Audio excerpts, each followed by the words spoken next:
Tudo quem fala que é um Enzo, eu tô falando um pouco baixo, já é 10 horas da noite. Aí, eu vou mostrar como instalar o Minecraft original, viu? Isso bem aqui, ó.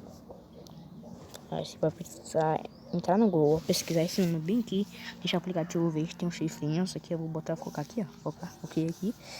Aí, né, botei, né. Bota aí direitinho, aí você instala esse bem aqui, você entra nele. Já tá aqui dentro. Tá vendo? State Command Use, quer dizer, esse Command Use você pode instalar hackeado, tipo, você pode ter tudo no mundo. Bom, mas você não tem como ser impostor toda hora, tipo, se parar, né?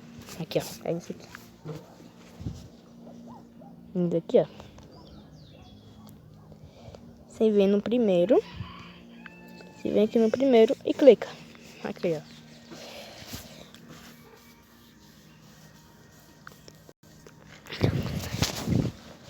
Tá vendo que não muda nada, tipo, é só instalar mesmo aqui, ó. Nova versão de passe, né? Você vê que instala. Foi preciso, né? Daqui se quiser divulgar o Minecraft original sem pagar, sem nada, só isso. Deixa um coraçãozinho, deixa um like, me inscreva no meu canal, se é novo. E tchau! Calma aí, eu vou ter errado.